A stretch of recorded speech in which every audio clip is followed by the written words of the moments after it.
Hello, ladies and gentlemen, and welcome to episode 33 of Beyond Retro. I'm Nathan Kennedy, joined by Joe Amato, and from a special exotic location, Tyler Baker. Today's episode, we're talking about Cobra Kai, the revival. Karate Kid is back, and it's fantastic. And I want to say at the beginning here, this is not going to be a spoiler-free podcast on this show. We're going to discuss all of it. So if you don't want it to be spoiled, go check out the show, then come listen to us. And I would recommend, because they do give you a 30-day free trial. If you don't want to pay the $10 a month, start the free trial of YouTube Red, and then go ahead and cancel it. 10 episodes. We all binge watched it pretty much in an evening. So Tyler, you're in your little special location. How is all that going so far? I know you've only been down there like a day, but give us the details. It's been quite nice. I'm here live in Holden Beach, North Carolina, which is about 40 minutes away from Myrtle Beach. And I got the beautiful pool here behind me, and the ocean is just across the street from me right here. The ocean would have been an ideal background for this, but just couldn't make it work. A little too noisy. So I just figured back here by the pool is a nice little location. The weather's been great. And I'm just kind of playing it by ear. I don't know if we're going to get rain, if we do, or whatever, and all that stuff. So just most of the family's on the beach. I got family upstairs hanging out upstairs with the little ones are asleep. So pretty much just me back here all by myself by the pool. He's got his own private pool, living the life. Oh, we got an elevator. We've got 2 balconies. I got my own room with my own bathroom. So and we have to say too that he was gonna be in costume. Yes. He did have plans to wear a Cobra Kai tank top and like a headband and everything, but none of it came in on time.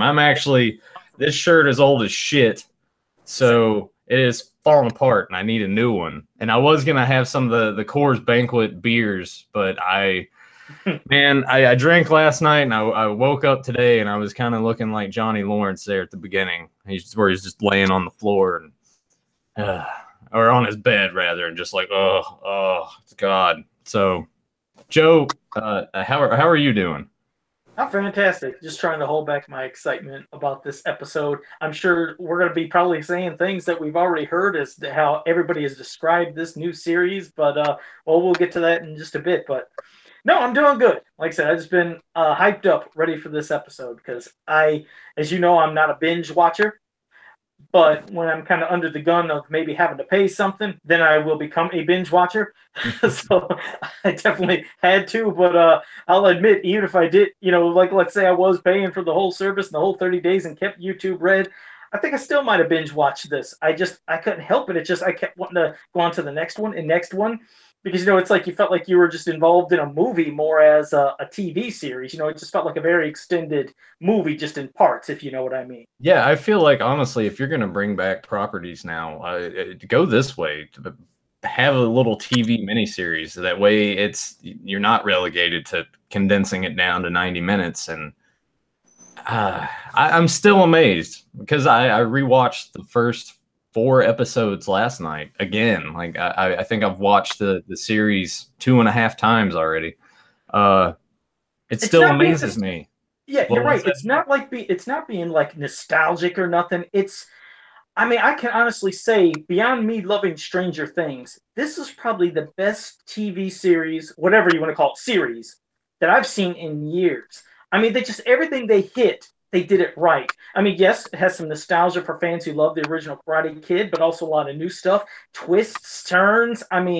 Just parts that really had you hanging by. And I can't picture how they could have done it any better. I think what they did was absolute perfection. And if you were to bring back any type of 80s properties, 90s, whatever it may be, I hope people take notes from what they did with this series. Because we've seen, shows try to return from the past and some things being remade into movies. And they just don't get it. Something always feels flat, feels off. They feel like they try to modernize it too much, that it just doesn't work.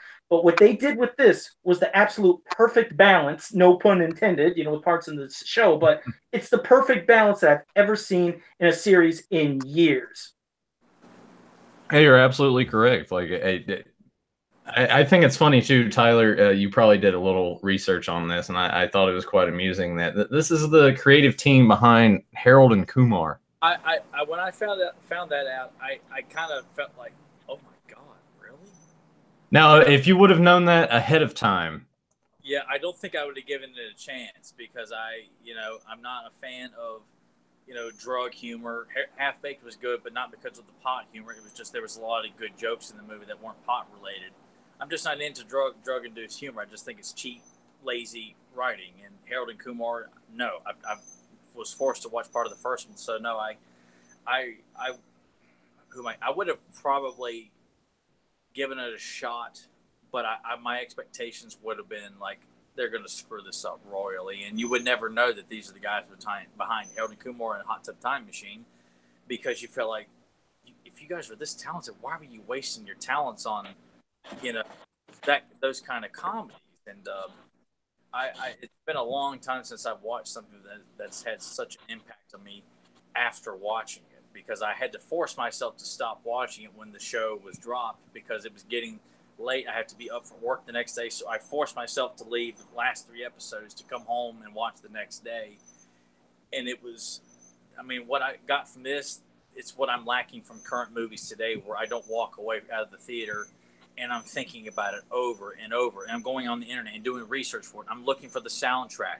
I'm looking to see any kind of tidbits I can find or interviews with the cast, because you're that engrossed in what you saw. And it's like, Joe, I dare say I've been more excited about this than Game of Thrones. And Stranger Things, especially season 2, was like, oh my God, I couldn't wait for this. I dare say this has probably had the biggest positive influence on me in terms of excitement, and I can't wait for more. I've like Nathan, I've gone back and rewatched it 2.5 times. I think I've got the last 2 episodes to finish watching again, and I still don't feel like I'm. Probably when I finish this run, I probably have to take a break. Like, it's just that engrossing. You go back and you catch things here and there, and before we get into it, knowing they've already announced season 2, and there's been hints. I don't know where Joe got his information. I had to go check down the actual source that Sean Cannon, who played Mike Barnes in part 3, has said he's in season 2. I don't know where Joe got his, but I heard it from Mike Barnes himself. Me too. Yeah. So you're not, just it gets you excited about what's to come after you watch this, because you think, oh my God, this show could go in so many directions. But people have been praising the hell out of it. It's a big hit. I figured if YouTube Red was going to start anything, you couldn't have picked anything better than this. And I'm going to keep the service, because it's great not having to watch this dumbass Progressive and Geico commercials just trying to watch a trailer or rewatch this show. You don't have to worry about commercials, and it's well worth keeping it, because when production goes in this fall, I'm sure we'll be getting teaser trailers and stuff like that, and I'll be glad I got it. Well, they did a really good job at just promoting it too, like releasing the initial trailer, and then after that they released the little character profile things to sort of just introduce you to them before you could really dig into the series. So when that trailer came out, I'm like, yeah, it looks good, but I have my doubts. And then I saw the little stuff. I'm like, well, maybe. And then I watched it, and I'm just like, wow. I can't believe they fucking pulled it off. Like, it seems like it's becoming a harder task to do these days when you're bringing something back, because you want to throw out the tidbits of like, hey, you remember this, but you don't want to beat them over the head with it. And this show had that perfect balance of little sprinkles of nostalgia, little flashbacks, and that was it. It wasn't like, hey, you remember this, right? Over and over and over again. They took it and like just worked it around and into these new characters, and wow, it's still amazing. Like, I can't believe it. I'm gonna say that probably like 15, 20 more times during this episode. I still can't believe they fucking pulled it off. Oh, and it certainly helps too that if they're going to tell a story, that it's like Nathan said, it's not condensed into a 2-hour movie. But I also say it's a shame because they can't seem to make emotionally driven films that were as good as Karate Kid, which came out in '84, which was told in about a 2-hour time frame. But they can't make movies like that anymore because it's just people aren't taking the time to develop characters, and they're trying to do too many things in one film. Whereas, at least with this format, you really get a chance to get to know all the main characters in this show, and we'll get into all of them from Miguel and Robbie and Sam and how Daniel and Johnny have progressed and things like that. But it really gives them an opportunity to make sure that what they're doing here is not spoiled by time limits. A lot of things that enhance the story aren't going to end up on the cutting room floor. 10 episodes, I feel like, you know what, it was a perfect mix. In 30 minutes apiece, I didn't feel like it was, we're seeing filler stuff or we're cut short. I felt like all the new characters plus the familiar faces were all given enough time to develop, and you really get to see a lot of changes or flaws, or, you know, you just, when you think you got it figured out, you have nothing. And it's amazing because it's the world of the Karate Kid. This is not Stranger Things or Game of Thrones where you've got, you know, all these like reveals and things like that. It's just, I mean, badass storytelling. I always like that throughout the show too. Like when Johnny's trying to promote at the dojo, he's like, "It's never too old to learn how to kick some ass." And he's like, "Yeah, you got to be a badass." And I think one of my favorite things about it is it touches on a lot of society today, and you see like with him, he still has that mentality in a way that he had when he was younger in the first film back in '84, and he's not politically correct. You know, he calls these kids pussies, and he's like, you gotta man up, you gotta, you know, and it's like, I have asthma, and he takes it out of Miguel's hand and like, not anymore. And he's like, all this made up shit. And there is it's tough not to like agree with that mentality that he has, because kids have been very coddled. Yes, exactly. And it was nice to see that. Like, this show didn't hold anything back, and I'm glad that they actually let them say shit and fuck and pussies, and like, because it's real talk. It's real life. It's not like, it just seemed real, you know? Like, does that make sense? He's damn believable, because you're right. You could tell he's like a product of his time and from like where he grew up. And the thought of, like, you know, how you said he's calling them pussies, and, you know, he's talking about, you know, how people are tough online or on the internet, but, you know, maybe not in person. And, you know, it's like you said, maybe people are a little like coddled, sissified, you know, babied, to where they're not tough. And all he's doing is trying to make them tough and have them tough for the real world. Maybe something that kids aren't really getting. And he's not doing with really absolutely abusing them, like how maybe some kids unfortunately might get beat at home by their parents. I mean, he's not like at this ass level, but he's doing some tough and extreme things at times, but things that it's making them tougher and a better person.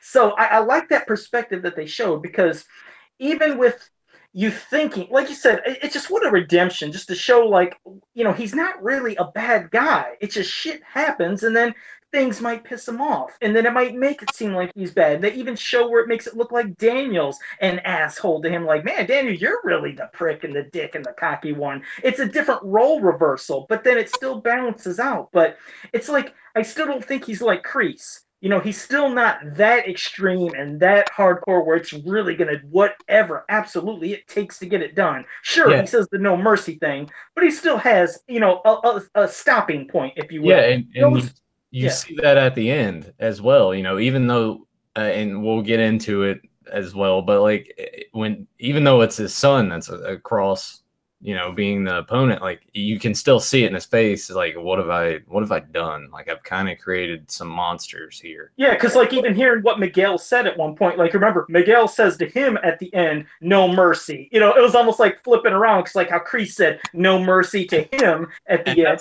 That's what I love about it. It like, all these ideals are here, but there's so much. Oh, man, I'll let you keep talking, because I'm like trying. I mean, like I said, I'll pass it to Tyler, because like I said, there is so much to talk about from all these different characters. You know, it's almost like you kind of really don't want to even hate any of these people, because you kind of are understanding what's leading to each part. You know, it's like, how can I choose to hate this guy or love this guy? It's like they're all such engrossing characters that it's just so damn brilliant. But I'll pass it to Tyler, because we're gonna be rambling for a while about this. The show does such a great job of not just saying, okay, it's 30-some years later, these guys still hate each other's guts, and here we go again. it sets it up that these guys have moved on. They haven't forgotten the past. I mean, just like with anybody else in high school, or if you were picked on, or you were bullied, or you got made fun of, you don't forget it. You know, you may think about it a lot, but you do move on with your life. I think all three of us here know what that's like. We may not dwell on it. We may not even talk about it that much, but you don't forget it, and you still go on with your jobs and your social lives and your lives with your significant others and things like that. But this does such a great job of building and building and building and building this feud that's just been reignited in a very realistic way. You know, I mean, from the moment Johnny, you know, has to go to the dealership, he doesn't like where he's at, and of course it feels like LaRusso's new life has just been rubbed in his face on a daily basis. And to bring these two together, that Daniel, he messes with him a little bit at the dealership, but he's like, no, look, cool, we're all right, guys. I don't want to rehash the past. Let me help you out. And you really believe that Daniel was having some fun, but harmless fun. And then from there on out, it's like it's this gradual build of like, you know what? Daniel believes that Johnny's still the guy he always was because he beat up some kids who clearly deserved it, as we all know. And then Johnny thinks that Daniel is just this biggest prick, that, you know, his daughter's hanging out with these punk ass kids that are picking on. It's so realistic. It doesn't feel forced. It's like it's perfection. The show is absolute perfection in setting this thing up in such a manner that you can believe everything that happens. You don't feel like they're forcing this, or they're forcing this to play up the nostalgia, or to give Daniel his own, new student, and so on and so forth. I mean, everything is woven so perfectly. I mean, the setup of how you build up Miguel and how he becomes, you know, so frustrated with how Sam's acting because of her paranoia about revealing that her boyfriend is a Cobra Kai, and how Robbie comes into this triangle of love. It's like, God, man, you could not have written that more perfectly. I mean, to the very, and even moving in characters like Hawk and Aisha, you know, you enjoy everything. You enjoy everything going on with Daniel's life and Johnny's life. The music, everything. I mean, all right, you know what? Let's just start from the beginning. I just feel like we're just praising the hell out. But let's start with our two main stars, Johnny and Daniel. I mean, what do you? Is there anything that you feel like they could have done better with their portrayals? Because to me, I think perfect. Yeah. Spot on. No, they nailed it. Like, I like how you were saying they've moved on, but all of these circumstances sort of keep bringing them back face to face. Like, Johnny wants to move on and get away from it, but, you know, he turns on the TV. The LaRusso commercial comes on. He's like, oh, this fucking guy again, you know? And then, like, he's thinking about it. He's driving out. He goes to the arena, and then his car gets smashed, right? So he's, like, freaking out about that. And then turns out his car is getting towed. He's like, where's it going? Look on the card, and it's going to LaRusso. And he's like, shit, you know? So he goes to the dealership, and he's like, I want it towed somewhere else, whatever. And as Tyler said, runs into Johnny or runs into Daniel, and he's like, hey, we're not doing this here. And then he sees Daniel's daughter, Sam, terrible name. Tyler gets it. That was one of the girls in the car, and he's like, you got to be kidding me. And it just becomes this thing of, you know, here's Miguel. And he's like, all right, fuck it. I'm gonna train him. And I thought that was a cool angle too, that they would touch on briefly. Like you see, obviously, that Johnny's mom has passed and his stepdad is still around, who's like really rich, which is why he had that privileged life. And he has the interactions with him, and he's like, here's this check. I'm basically, you know, cashing you out of my life. And he's like, I don't want this. But then he changes his mind because he's like, I'm gonna do this, because Miguel kind of plants that seed in his head of, hey, you should run your own dojo. Plus, see, I don't even know where I'm going with this now. I'm just kind of like rambling. Yeah, It was great. I mean, like you said, the introduction of both characters, because when we watch the original Karate Kid, of course they want to get it across that yes, Johnny is the rich, privileged kid. He has it all. Daniel's the one that comes from hard times, moving in a new neighborhood. He doesn't fit in. He can't get into the rich country clubs. He's looked down upon because he doesn't have money. He doesn't come from money. And see, like, kind of a way of flipping and a role reversal to now Johnny. He's waking up and he's not rich as we all thought. Like you said, you find out that yes, his stepfather is the one that has all the money. That's how he was in, a rich house in a rich neighborhood. But you also see that he just looks so damn down on his luck, but he still works hard. He's doing maintenance in a way. It's like Mr. Miyagi, the maintenance man for the buildings. He's kind of a maintenance person that goes around and does stuff and takes care of, menial labor jobs. And yes, he has a new neighbor that just moved in, and this neighbor, he gets picked on, just like when Daniel moved into his new neighborhood and he got picked on, and he gets beat up, and well, he looks at somebody else, and then instead of Mr. Miyagi saving the day, it's Johnny kind of in a way saving the day, but not for praise or nothing. Yeah, it's because Miguel got thrown into his car, and he's in like, his car, like, yeah, it's like that. It's like he was looking though. The whole time they were picking with Miguel, you could see as he's eating that slice of pizza, he's doing that little glare over his shoulder, like, he's thinking, should I do something? He doesn't want to get involved, but he's thinking about it. But yes, once he hits a car, of course, he's gonna, bam, he blows off some steam. He says some words, and then it leads to what has to be done. But he eventually teaches them. Then when they flip to the role of Daniel, you see him, how lucky can one guy be? They have that old song, and he's in a rich neighborhood now. He's got all the money. He's got these car dealerships. He's got billboards everywhere. He's finally in the country club that he's always wanted to be in. Now he's part of that. And it's different. And they try to make him seem, in a way, snobby, like his life is so good, but not like an arrogant asshole. But you'd think that, look how he is now. So I like the kind of the role reversal. But as they start, at least with Daniel though, like he's maintaining that mentality. I don't want my daughter to become a privileged Encino brat. Like yes, he's very humble by what he's got. He enjoys. He's got a beautiful wife.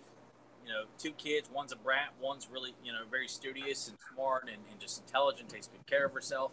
And just wants to see them live a good life and not. He's very well aware of how they are. With unfortunately with Antonio, he's like, all right, he's constantly putting on weight and doesn't care if he does anything except sit around and play a video game. Yeah, I love that part at the country club when he's playing games and Daniel's like, hey, don't you want to like do it? No, he's sitting there playing. It's like, well, you want to go get some sodas? And he's like, no.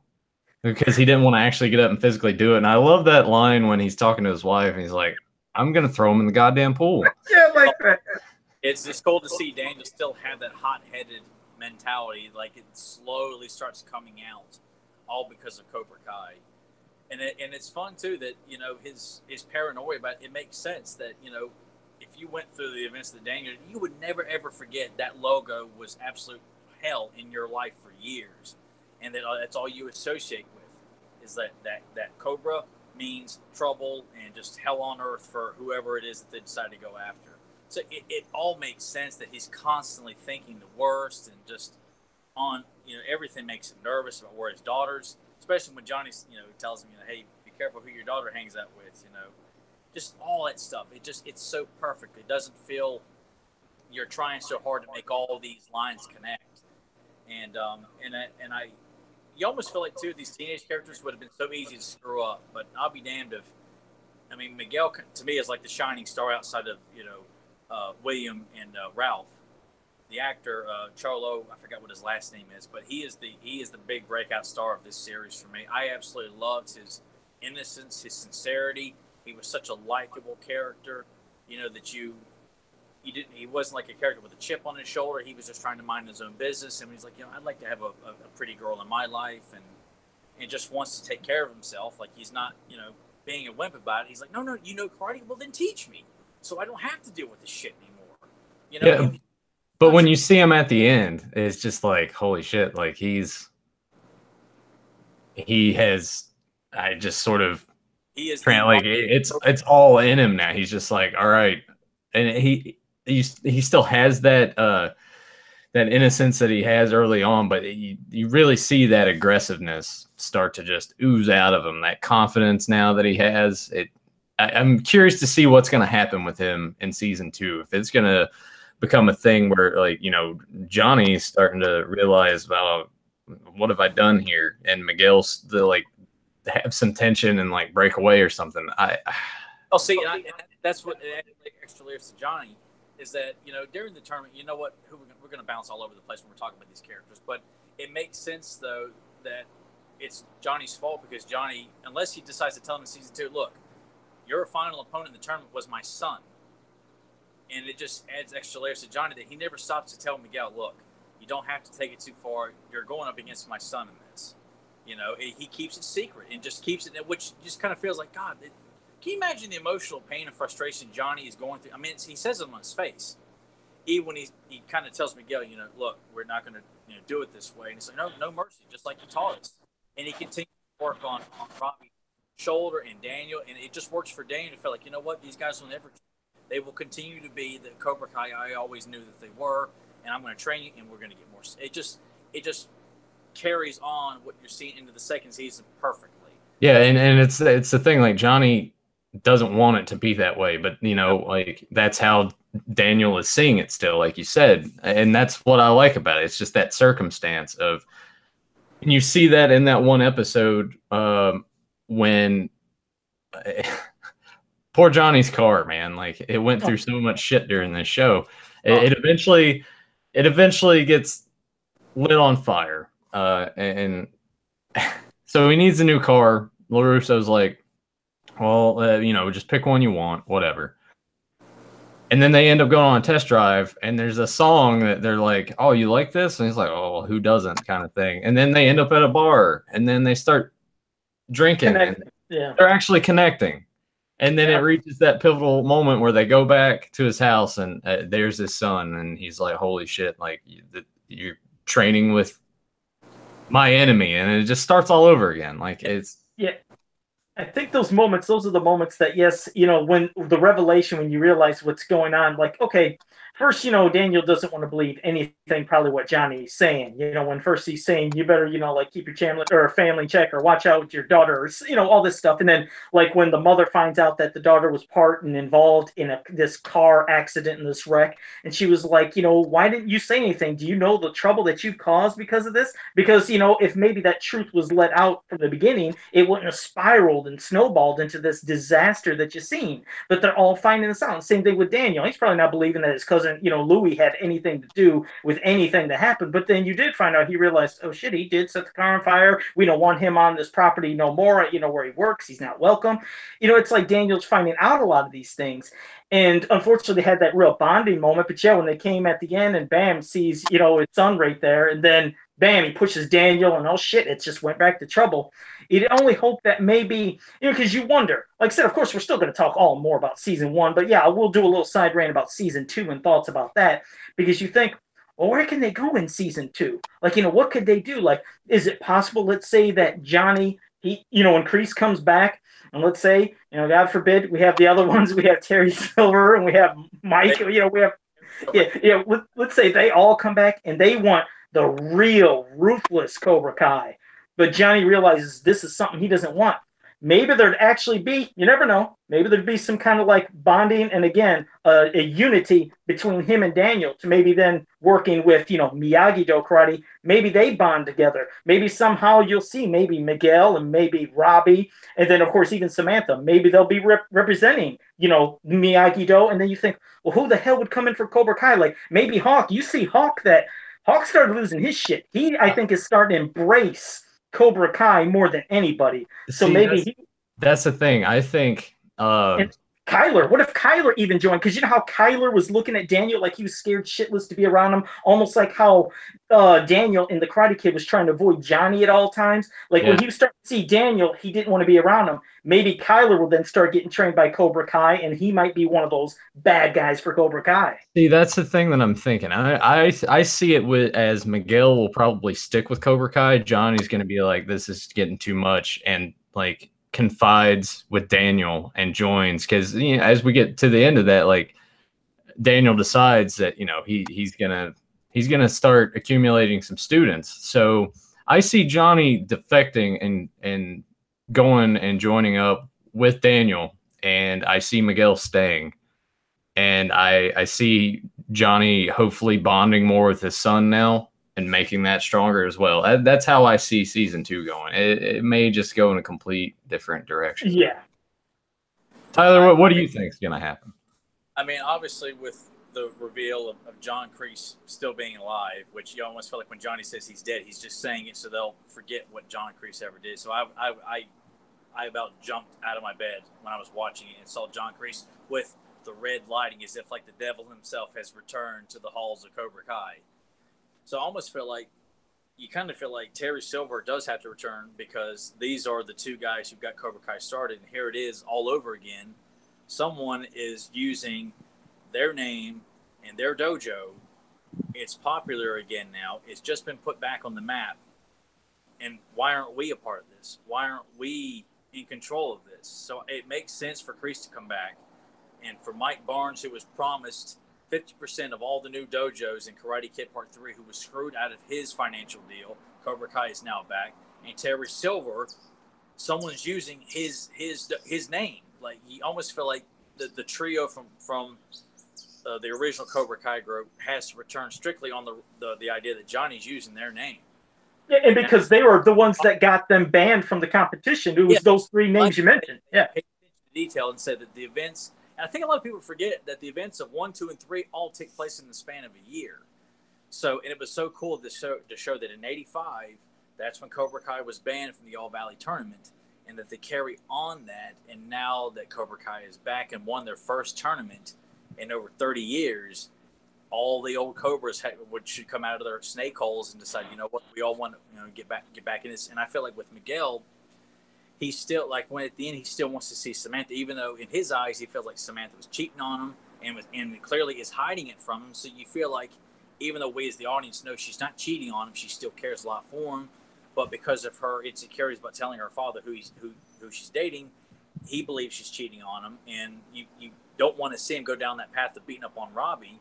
But it makes sense why he's doing that. And when it's all said and done, he wants to come, hey, look, I won, and I want to see you. She's not there. I almost feel like Miguel is going to be the guy's going to be being pulled from both sides, where John is going to be trying to like direct him. Look, you took the lessons I taught you, and you won us our first tournament in over 30 years. I'm proud of you. But then you got John Kreese showing up and trying to inflict his mentality on Miguel, who's saying, no, kid, look. You did it the right way. You found his weakness and you exploited it and you won the tournament. You are our first champion in all these years. You have brought Cobra Kai back. And he's going to, I can see him playing off Miguel's ego of like, no, kid, you did everything right. You are the prized student. You were everything that Johnny was for me. And you can carry on this tradition. And then Mike Barnes could show up, and then say, no, do it, kid, and Terry. So, I mean, all these guys could have such an influence. Say, look, kid, you could have it all. Look at this lifestyle that we've all had before in the past. I mean, Miguel could be like the quintessential hero / villain. He could be, do I dare say, a Darth Vader type character where he is good, goes down this very evil path, and then realize because his family doesn't come from money. And I can see Cobra Kai like, we can make things so much better for you, kid. God, there's the possibilities are endless with Miguel. There's so many. Yeah, because like you said, I'm sure he's got to have a moment of redemption somewhat for Miguel. It's got to happen, you would assume, because you think, like, who are, because I can't picture them taking him in season 2 all the way to the end as a, let's say, bad guy to face whoever the good guy is. I figure he's got to go and see, the error of his, not really the error of his ways, but maybe of what was being taught, and maybe, what, this is what is really right, what I should be doing. Because you think, geez, you're going to have, I don't know what Robbie will be, like his role in season 2, and then Samantha. They gave the hint of her doing something in the dojo right at the end, like, is she going to be a main star? Well, she, we don't know. It's like you said. Well, I think so, because her friend at the end was like, hey, we need another girl in here, even if you're not wearing these colors. So that kind of just tips you off right there that, yeah, she's definitely going to be heavily involved in getting back into it. I'm kind of curious if they will also move in that direction of her and Robbie, like if they make that sort of like a slow burn and she actually does end up in a relationship with him. I mean, I get Miguel thinking that she's cheating on him because you They can just make never trust a girl with the name Samantha. You just can't. Must be something in your life that Samantha. We'll have to get into that in a bit. But Nah, I'm good. they're I'm all just just gonna throw it out. they're all just such damn likable characters. That's the thing. I mean, I love Miguel and Robbie and Samantha. It's like you love all of them. You hate the thought of who's the one that might be bad, not maybe even permanently, but even for a long period of time, and what's going to happen, and who are going to be the new bad guys that would be introduced in this. It's like I said, the possibilities are endless, but it's just what made this series just so great. They did so many twists and turns to the whole thing. Like I said, a lot of stuff that might have been an homage to the original Karate Kid while still making a lot of new stuff. Maybe even seeing stuff from somebody else's, like side of the story. Like how you'd kind of see again, how we talked about Johnny, and then you kind of see, well, maybe Johnny really wasn't an ass, because like when he's sitting there talking with Miguel, and you see it from Johnny's side, his story about he had an argument. Well, yeah, he had an argument with his girlfriend, and he was trying to work things out. And then this Daniel comes in, and he just wouldn't stop, butting in. And then he sucker punches me. And then 2 months later, we thought this was squashed. What does he do? He sprays me with water. So I went and we took care of business to try to end it. And out of nowhere, some guy came and kicked the crap out of us. It was a karate master for him. It's like he's leaving out the little details. Though. Yeah, it's like you're right. He's leaving out like some of the details where yes, maybe it was that extra attitude of being pissed, almost like how you can see how Miguel is seeing things from a certain side, which isn't the actual truth, but he's seeing things through his eyes and gets him pissed, and he's having the same kind of emotions. So in Johnny's eyes, probably Johnny's thinking, you know what, damn, Daniel's screwing around with me. I was going to make up with my girlfriend. He screwed it all up. And of course we don't see that part. We're seeing the part of, man, this guy's an asshole in the movie. Yeah. But I like how they try to explain little bits like that, and then you see it play out with the new characters as well. It was just it's genius. Yeah, as JSP said here in the chat, he's like, it looks like a battle of perspectives, and that's exactly what it is. That's the entire show, is all of these different characters seeing things in their own way, and it's kind of like a good life lesson as well, like what you see might not actually be. And they address it in the show. Like, Daniel was like, I always thought you just had this really privileged life. And he was like, it's not everything that you thought it was, because you get those flashbacks of when he wanted to start doing karate, and they're sitting there at the dinner table, and his stepdad's like, might as well just write garbage on the check, because that's exactly where it's going to wind up. It's cool. It's like, you think you might know something, but you don't really know exactly entirely what some people are going through sometimes. Right. You just see it a certain way and not how they're seeing it. There's always two sides to a story, basically. Yeah. That's what you're seeing, and you're kind of seeing it from both sides, even though they obviously can't. But us as a viewer, we can see both sides of this, and we can see what creates these conflicts, problems, or whatever may occur. Yeah, I think also one of the other touches of the show that I really like is when they almost hit you with one of those things that take you back to one of the other films, like when Miguel asked Johnny, he's like, hey, is there a certain way you want me to like wash these windows? And he's like, no. Yeah. So good. Like, just all of it. And can we take a second to talk about that scene when Daniel goes to Miyagi's grave? I know Tyler said that he got a little emotional during that part. Is that correct? No, I don't recall saying that. Oh, I thought you did. I thought there were. Well, I saw something in a comment where you're just like, yeah, that made me almost tear up or something too. What part was that then? Well, maybe it was that scene. Because I remember when I saw it, I just kind of felt like, yeah, this is, because you feel bad for Daniel, and that Miyagi's going to be referenced a lot throughout the show, and to actually go to the grave and just kind of making it cry for help. And yeah, I mean, I didn't shed tears over it, but it definitely had like an emotional impact on you, based on that scene. You just see how troubled Daniel is, that everything's just spiraled out of control, and he doesn't have balance. He doesn't know how to handle things. He doesn't know how to address this feud he's got with Tom Cole, his rival dealership, and then you got problems with his kids, and then Johnny. You just kind of felt like he's got, I don't know how to handle anything anymore, So And of course, when you bring Miyagi into it, because he always had some of the best emotional moments in the original, or in the trilogy, this would be one of the more emotional moments throughout the show, though. Joe, are you having a hard time hearing Tyler? I'm just gonna For ask. one second, well, I didn't want to say, but right there for a second, it got real low, and I thought I heard background noise of people talking around, but I just wasn't quite sure if that was me, you or him. It. It's all Tyler and his fancy exotic beach house. Well, hey, first let me say I didn't do this. Let me say hello, Jake Juggalo, JSP, Tamara Shipper, and Chris Simpson all in the chat room. Thank you for joining us, and I'm sure you guys will probably see that you guys have actually watched the entire show yourselves. Because I would feel kind of dirty if you're just in here and we're just spoiling everything. Well, they heard this is spoilers. It's full of spoilers. This ain't spoiler free. Yeah, we're definitely saying everything that we could possibly think of from this damn series, but. Yeah, I mean, let's talk about some of the other side characters that, had a great build-up as well. Ones that maybe, we got picked on or talked about. Now I'm hearing an echo for me. Damn it, it's like I can't win. I think that's coming on your side too, Nathan. My voice is echoing through on your side. I don't know why.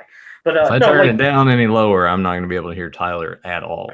But no, we have Aisha, somebody who was great friends with Sam, and then Sam is wanting to be with the new girls, the cool clique and everything, and be a part of that. And then she's kind of ignoring her friend that she's known forever. And you see how Aisha's getting picked on. And she goes to Cobra Kai, and she's the second student there. He doesn't want to teach girls.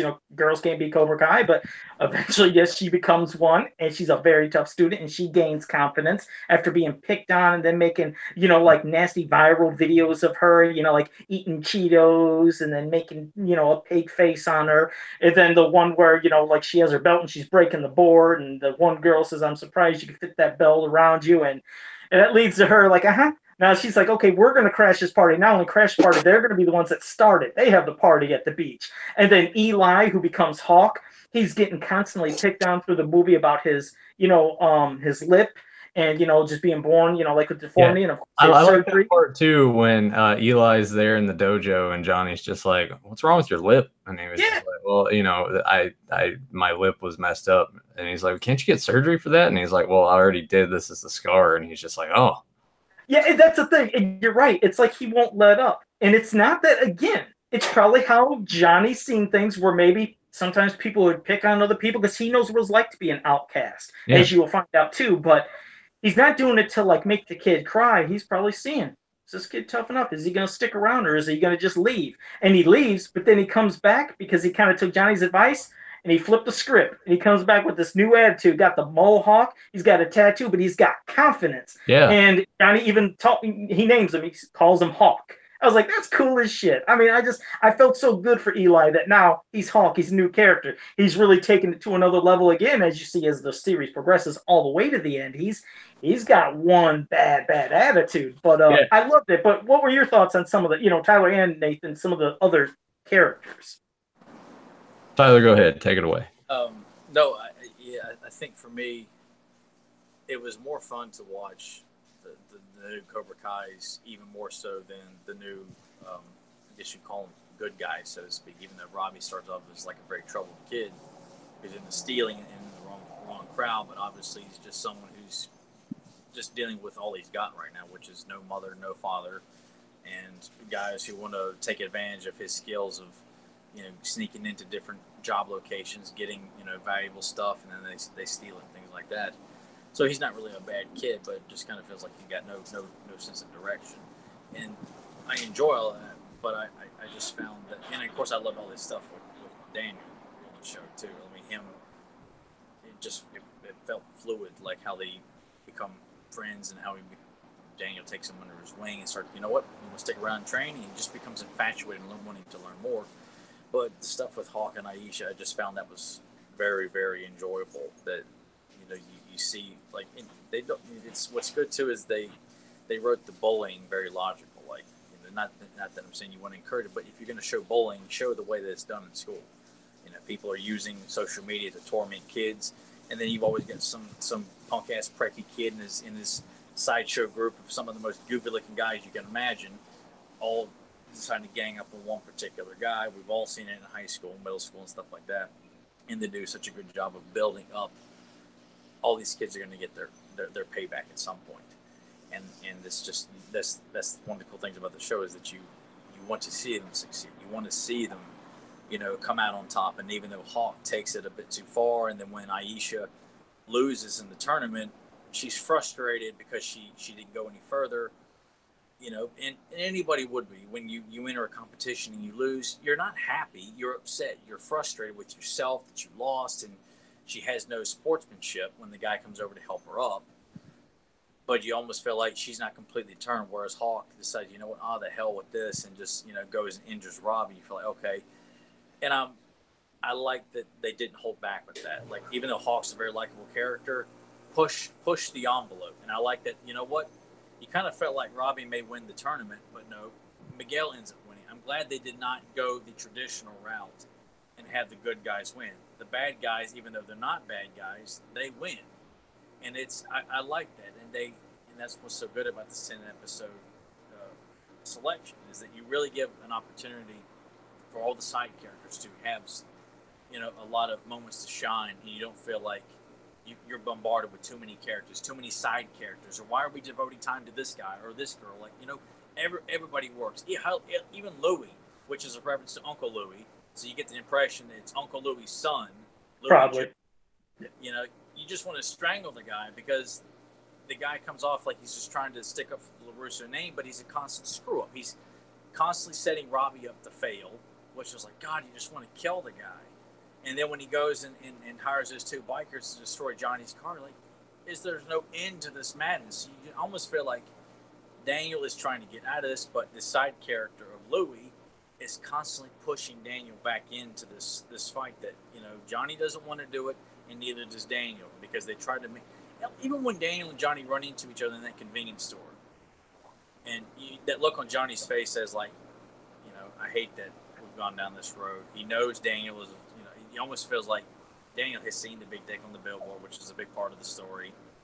And then Daniel says, you know what? I don't need the spray paint. I'm going to pay for that guy's beer. It looks like he's had a bad day. It's almost like his way of sticking it to him, but in a very polite way. You just kind of feel like these guys are not bad guys, but all these side characters, from Sam and her paranoia, all this stuff. And Sam is a really funny character, too, on the show, regardless of what Nathan thinks. You really do, and I told Nathan about this too. The date between Miguel and Sam, it was such a sweet thing. It was like something that you really enjoyed these two characters going through, because even it's something the powers that be behind the show said we didn't want to focus too much on nostalgia. Like, we wanted to use moments you've seen only to help tell the story, and not just be, hey, do you remember this? Remember how you liked this? Like what Force Awakens was given so much grief about, like referencing some of the stuff like the member bears in South Park, which I didn't think that was a very funny thing in South Park, but anyway.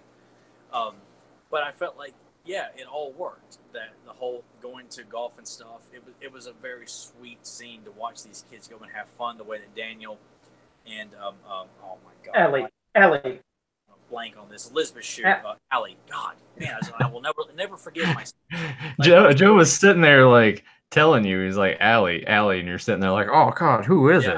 I wasn't having it because I didn't want you guys to tell me. I was like, I need to figure this out. I was like, damn it, man. But anyway, all the throwback nods, it was all great, and I really appreciate the fact that they allowed Johnny to be Johnny, like a product of the '80s, where everybody was a hard ass.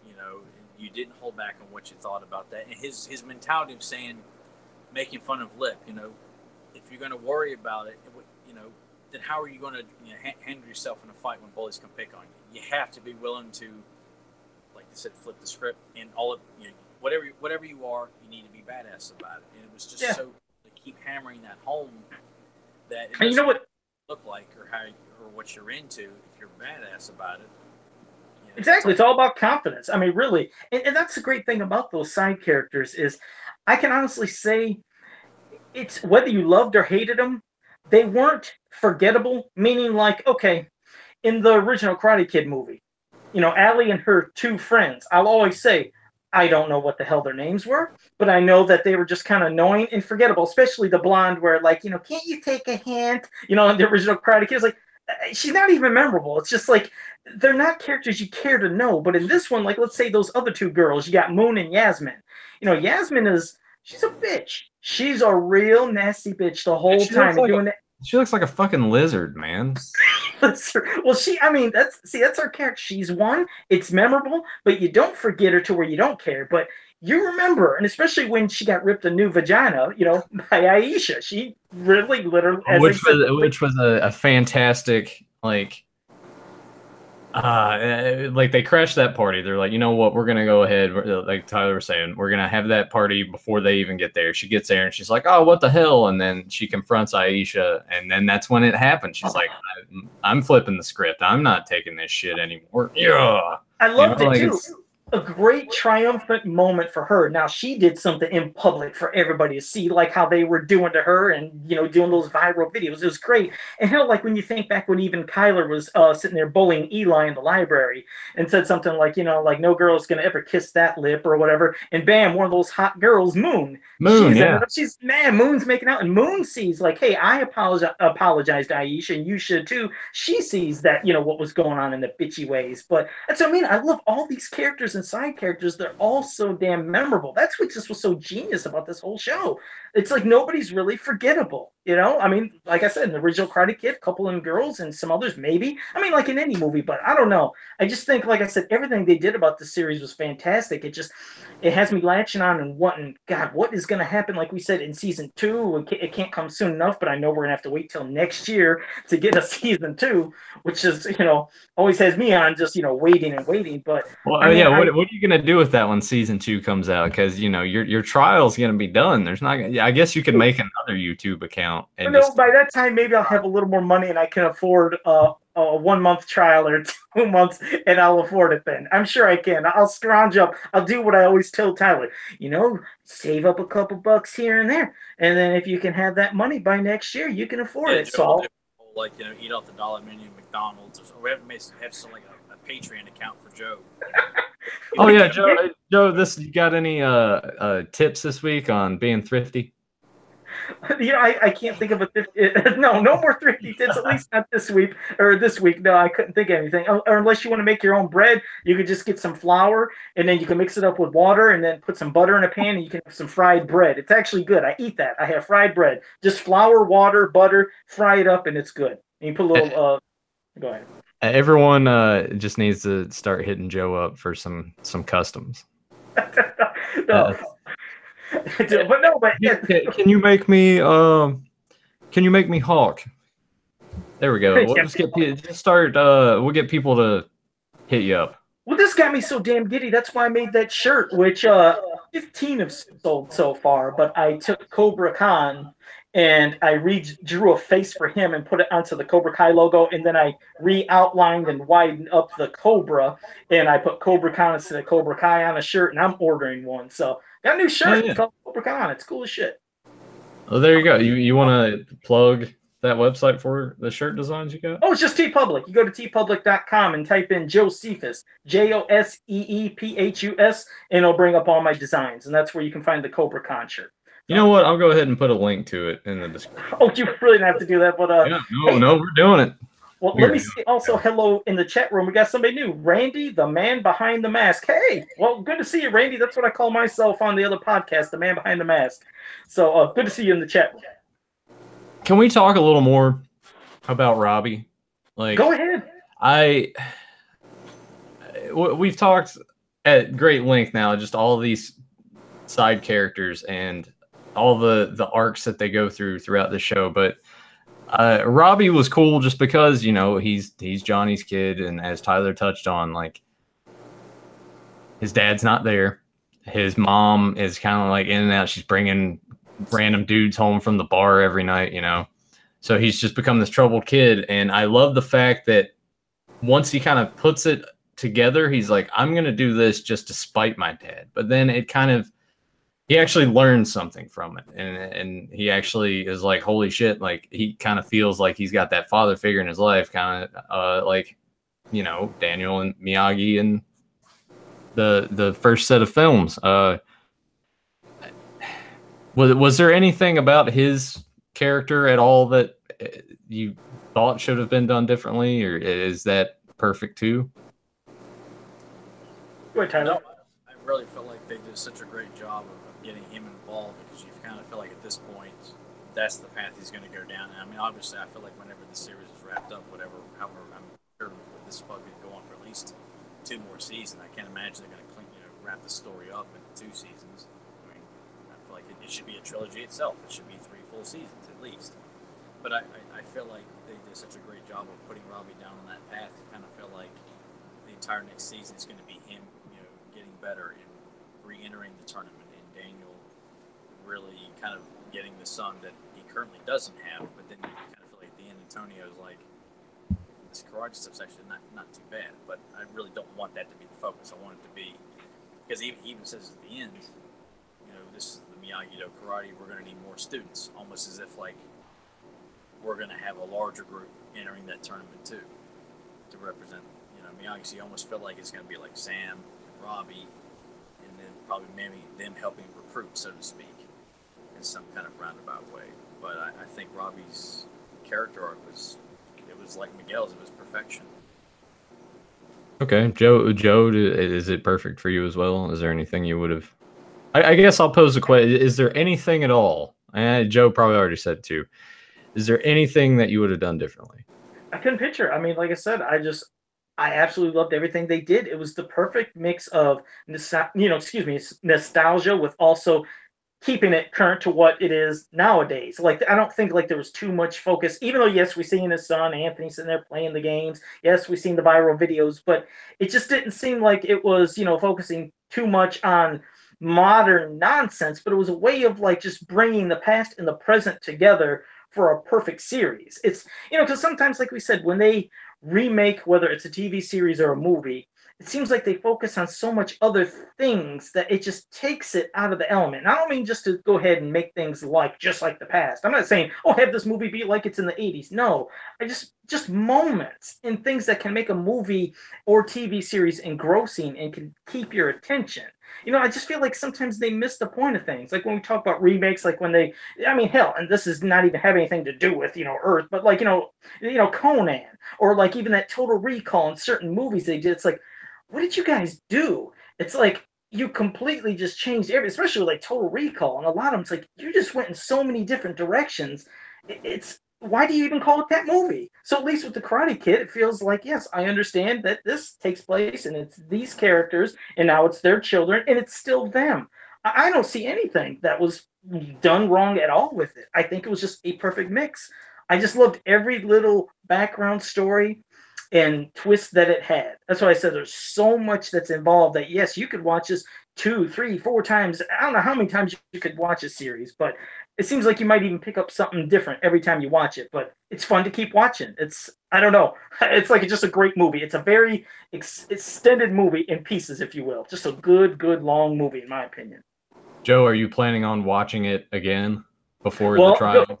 Yes, because I watched it twice so far, which that's a first for me. I usually don't go ahead and binge, but I was like, I just love this damn thing so much. I love these characters. I love everything about it. And I probably will watch it again. And I don't know if this is stuff that'll eventually could make it to DVD, but I'd love to see a DVD or Blu-ray set of this. I think that'd be cool as hell with maybe bonus stuff, behind the scenes things. I don't know if they do that though with things that are like on a YouTube Red. I don't know how stuff like that works legally. Yeah, I don't know. I guess it depends on how well it'll do. Like I know that those first 2 episodes have done really well view wise. I haven't looked to see what the other episodes that aren't free how they've done, but it seems like it's a massive success. Obviously, if they're going to have a season 2, but I would love to see a Blu-ray set. I would buy that in a heartbeat. And how many times have you watched it so far, Nathan and Tyler? How many times have you guys watched it? I've watched it 2 times all the way through, and then I watched those first 4 episodes again last night. So, okay. What about you, Tyler? I've watched it twice all the way through, and I'm on episode, I think, 8 or 9 right now for my third, and I will finish it because it's been so much fun to watch. It's not something that you kind of feel like you get excited and then you watch it and then you're like, okay, I've kind of got my fix of it. I mean, it's something that I feel like this will be a show that much like the Karate Kid itself, you just go back and rewatch it multiple times. I mean, it's level of quality of like Predator and Jaws and Batman and Ghostbusters, where it has that rewatch factor. You know, I when I watch Game of Thrones, I watch it the one time. I'm like, okay, give me the next season. All right. By the way, real quick, who you got in the background with you? You got a couple of people that have joined us on the show. Yeah, that's family back there. It's family. Okay, well, tell them to give a shout out. They're on the show. We got people. Chris Simpson's like, who's that in the pool? They're going to be immortalized forever on YouTube. I think we know what you guys are in the background, so. Hey! Yes. Extended family here. Fans of the pod, they're here for the live recording here. So there you go. We went beyond retro with that. So there you go. Yeah. No, I think it's kind of neat, honestly. Like that's what I love about the show.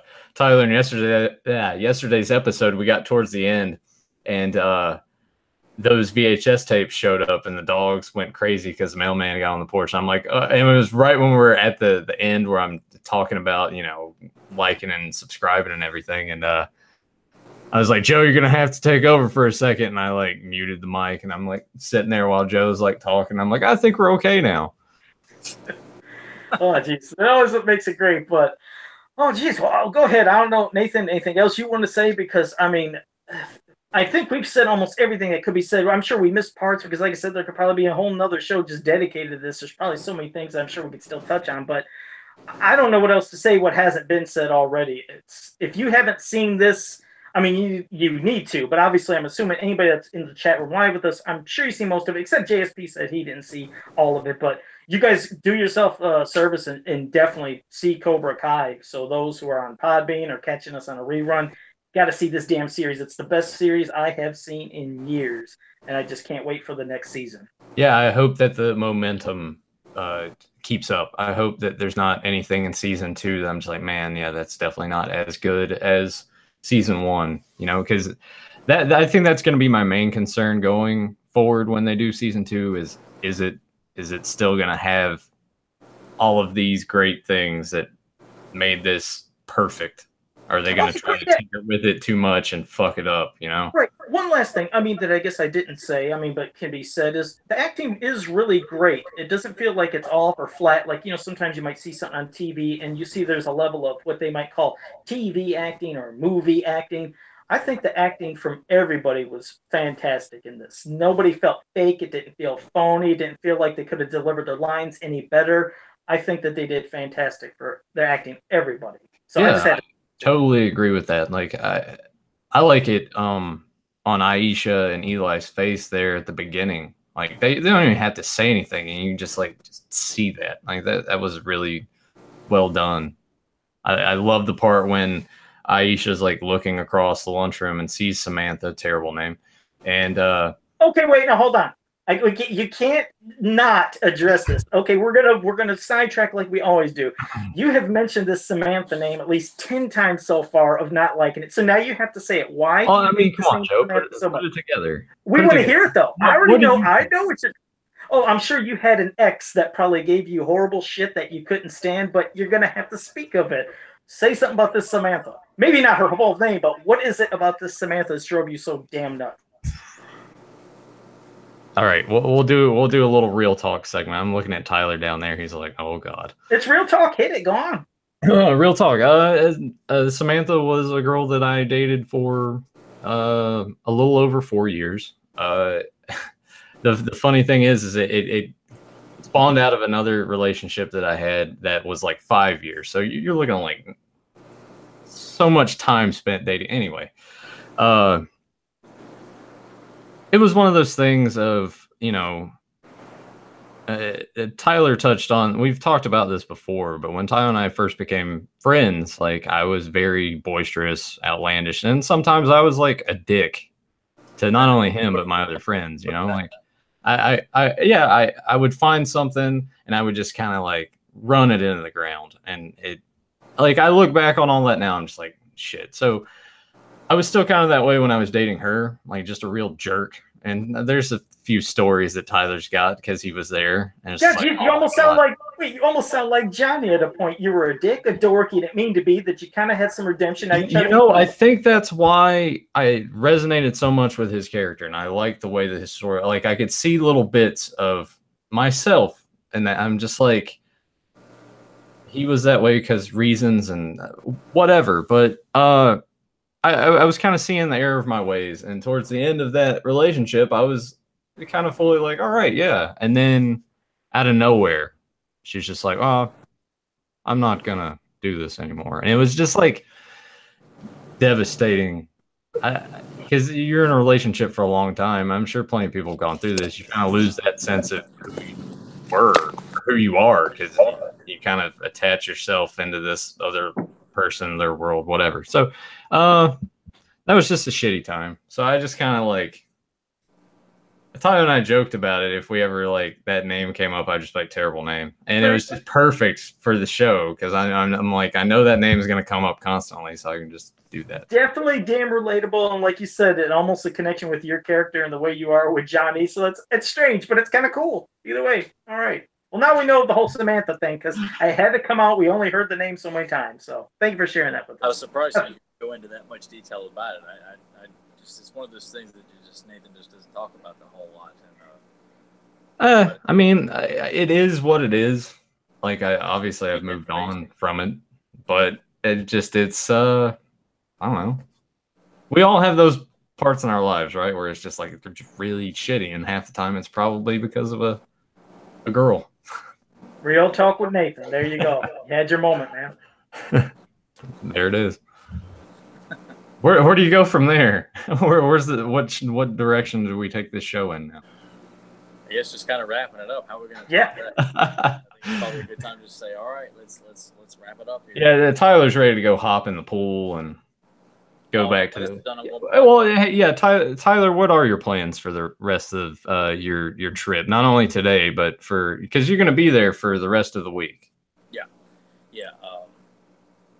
I didn't know, like, tonight, because I'll be recording with Joe later tonight, so I probably will hang around this area probably for most of today, and I'll probably wander down to North Myrtle tomorrow because I told Nathan I would do this, so I will do this for and I told Joe about this place, but I didn't tell him to do it this time. But I'll be going to the arcade at North Myrtle Beach Mall multiple times throughout the week, and I told Nathan I would get footage of the actual arcade. Oh. Yeah, we're gonna like make it all sort of fancied up and probably put it on the channel just so it's like preserved forever. Yeah, I mean, because it is like the holy grail of arcades, man. Where you've got Mortal Kombat 1 and 2, Ninja Turtles, the original, and Turtles in Time. You've got the Spider-Man arcade game, X-Men, like games like Centipede and Galaga. They have Contra, the original Super Mario Brothers, and then some pinball machines. And the X-Men game they've got is the big widescreen version. Oh. The 6-player one, right? Yeah, the 6-player one where everyone's got plenty of arm room to play around. Everything's a quarter too, and they've got comic books, figures, video games like Super Nintendo games you can buy and things like that. Damn, those were the days. Now, what are you gonna do if you go there and it's like closed? No, I checked in advance. Okay. Because I would worry about that when I would come to the beach, that because it's in a mall that's filled with tumbleweed, so to speak. I don't know how the mall stays in business. But every time I go in there, there's always a lot of people playing these video games. So obviously, and last year when I was down here, it was raining the whole time. So the mall was jam-packed and the arcade was pretty hopping, which was great. I like seeing that. You know, that this place in this mall that's falling apart is, not, it's keeping a business. Because it's where it's at in the mall, it's kind of far away, or like far on down the other end where there's just nothing around. But I definitely will be doing a lot of that. I've got I went and cashed in like my piggy bank of coins, and just got like $24 worth of coins cashed in. So I'm going to use all that in the arcade. Well, hell yeah! Like I'm looking forward to when you take that video. I think it's gonna be funny too because I think you should go around and film, and just when you find that, you just be like, "Oh man, look at this! Oh, look at that over there! Wow!" I won't do any talking, I'll probably just let the video speak for itself, so that way Nathan can add music to it.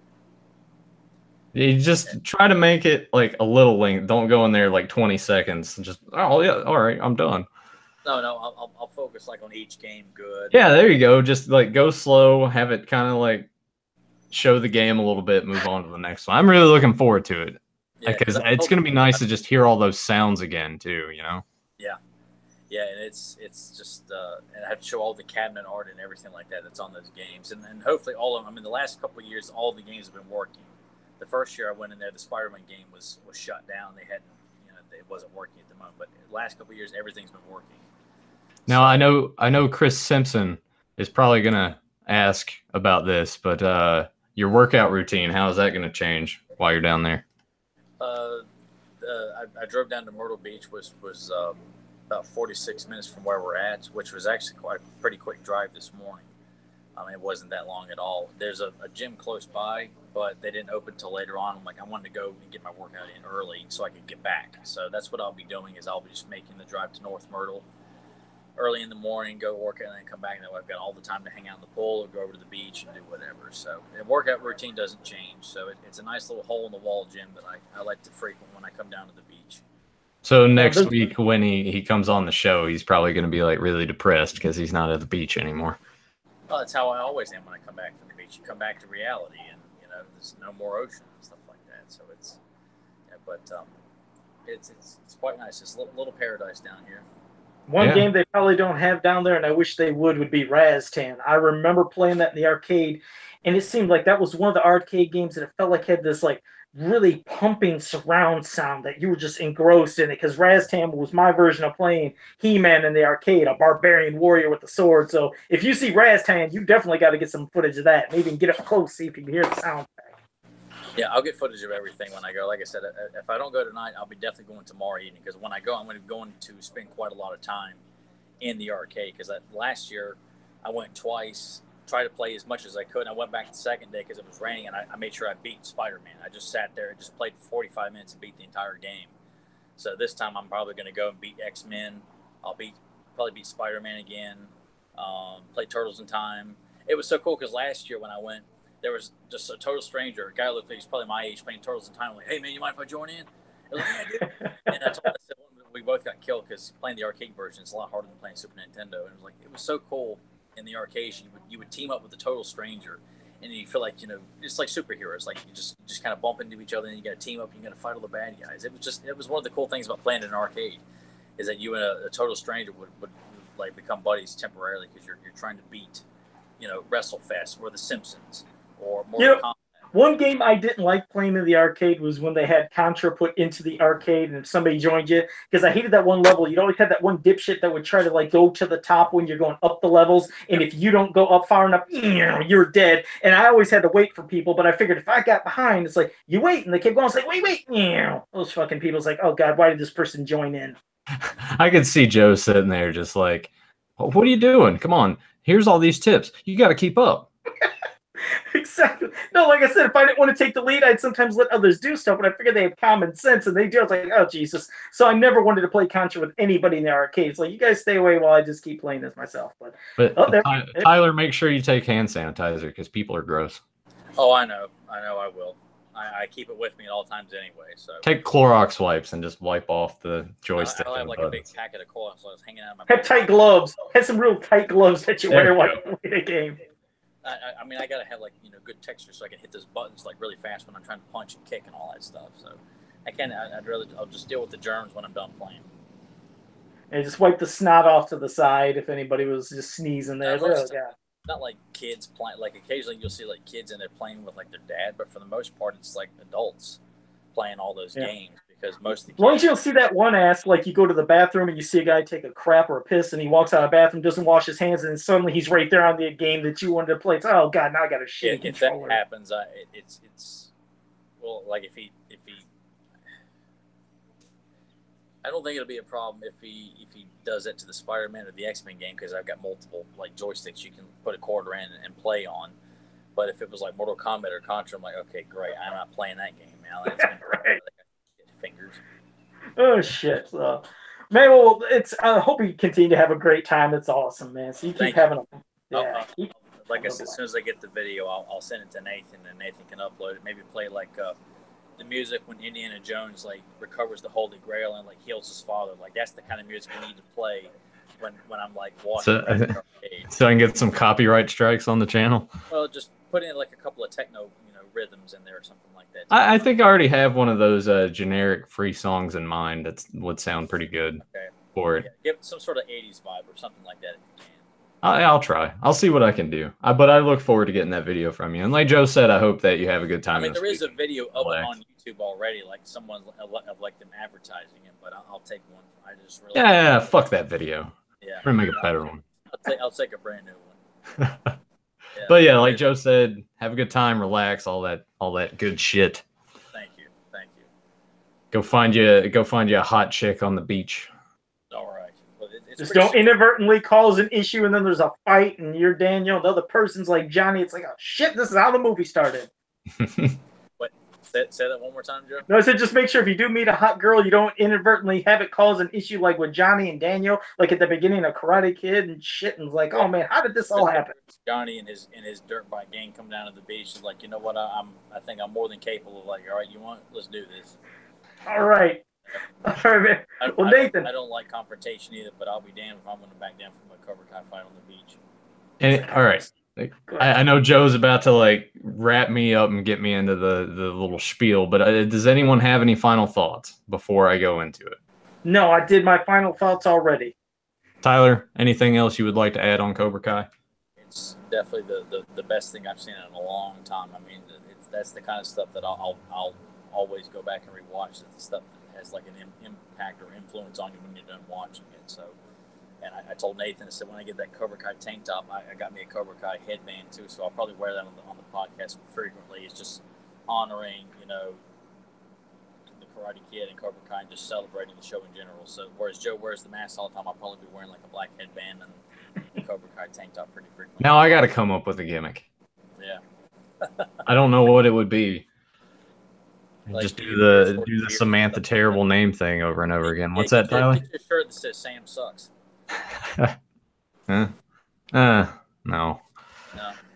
No. We've given that name enough attention on this show. I'm probably not going to do that ever again. I'm sure. Okay. I'm being listened to right now. Like, what the fuck was that all about? Mm-hmm. Say, Joe did it. Joe pushed me. Blame Joe, please.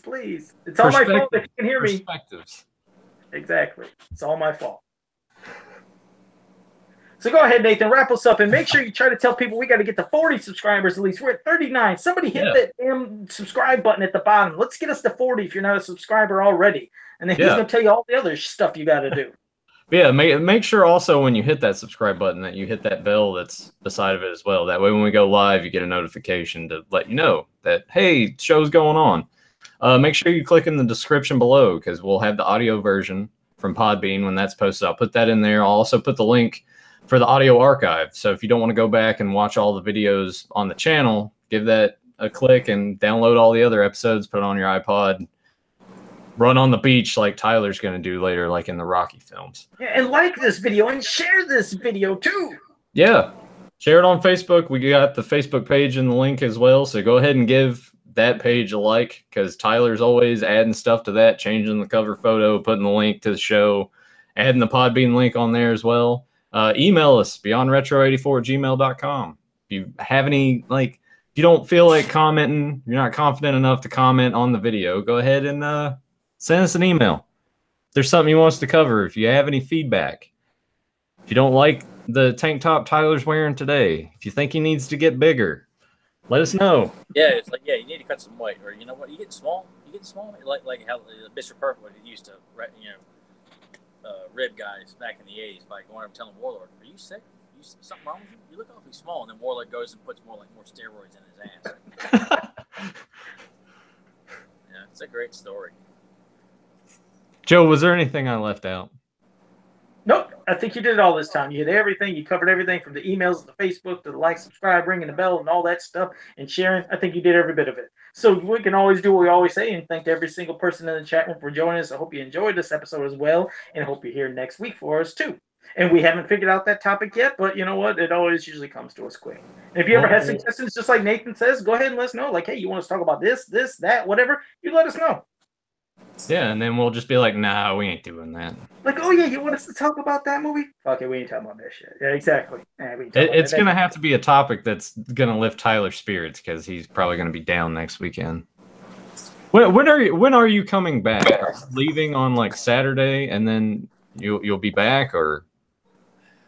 I don't know if mean that's when we all have to leave. Is Saturday, but I may, because of like all the stuff I got to do for work when I go back to work, I may leave Friday. So that way I can get home early, and that way I can get all my grocery shopping done and all the laundry and stuff like that. You know, get all that stuff ready for the next work week, so I don't have to cram it in Saturday and like Saturday evening and Sunday. You know, I like to have a little downtime before going back to work. So I'll either be home early Saturday or late Friday or something like that. I'm not sure which. Just because, like I said, when I get off vacation, I like to have a little downtime before going back to work. Like, don't like to just immediately just jump right back into it. So. Okay. Well, we got two quick things. One, I was going to say, Chris Simpson said, we got thrifty tips from Joe. We got workout tips from Swole Tyler. What's Nathan's expertise? We got to figure that out. All right, Chief, we'll figure out something. All right. And also, JSP brought up, he said, yeah, maybe we could talk about Ash versus Evil Dead. I'm going to feel bad to say that I have not seen that series yet. I haven't either. I've just been so kind of burnt out on the whole Ash Evil Dead stuff for years because it just felt like it's just been overplayed so much. I'm like, I enjoy Army of Darkness to death. Evil Dead's all right. I haven't seen all of Evil Dead 2, but I just kind of, I'm just kind of whatever about Evil Dead in general. I'm going to feel bad even asking this. That is a TV series, right? It's a series, isn't it? Yes. Okay, yes. yeah. And I haven't. The last thing I ever got in somewhat of that department was when I read the Freddy versus Jason versus Ash comic book. But as for the series, I haven't seen it. So he says it's a fantastic show, but I'll take your word. I'll have to see it. But yeah, I feel bad. I haven't seen that yet. I've watched the first season, and it's good. I need to watch. I have season 2 on Blu-ray, and I think those first 2 seasons are on Netflix. Oh, it's a Netflix thing? Yeah. Oh, yeah, well, they put them on Netflix. It's a Starz show, and the first 2 seasons, I assume they're still on there. How many seasons they've done so far? Well, they just finished the 3rd one, and they canceled the show. So. Oh, well, I'll watch it on Netflix. I do have Netflix, not because I pay for it, but I get, how you get a password from somebody or whatever. Yeah. So I can see that. Yeah, I check and see, because I saw them on there, because I have the Blu-rays. I'm like, oh, it's on Netflix. That's awesome, because it's good that's on there, because it brings more eyes to it, because no one's like, yeah, I'm going to get a subscription to Starz just so I can watch this. I either pirated it, sorry, internet, or What's that, Tyler? That's just what Nathan does, man. I've gotten so many pirated things from Nathan in the past. He's the guy. Nathan's the guy. There you go. There's my expertise. Yeah, one we don't want to brag about, I guess. Yeah, no. Yeah, Jake Juggalo says, shame, shame, shame. I haven't done it as much as I used to. Oh, crap. Nathan's gone straight. He's not dabbling in lifestyle until it pulls him back in. Kind of like with John Wick. He's like the John Wick of black marketing. When he does come back, he's just visiting. And that's right. Yeah, if there wasn't a free trial thing, I imagine Joe was going to be like, "Hey, man, what can you do to get me that Cobra Kai?" I'm like, oh, go again. Nathan's going to go and uncover all of his old burning and equipment down in the basement's been buried and. And then he, kind of gives me gold coins just to I don't know why, but he had to find some reason for Nathan to give me gold coins, or something like that. It doesn't make any sense. It doesn't really have to. I think John Wick would be a good topic to eventually cover. We're hearing the dogs. They're feeling the end of the show. Me. That wasn't you? No, I think that was some in Tyler's background. Probably. Probably. All right, but it was good. So yes. I think we did everything we could. So I don't know how you want to roll. We already wrapped it up. So see you guys next week. Yeah, see you next week. Tyler, Yeah, there he goes. I can barely hear him, but he said see ya. Right? You hear me? Yeah. No. Yeah. There we go. That's the show. We're turning it off now. See you guys next week.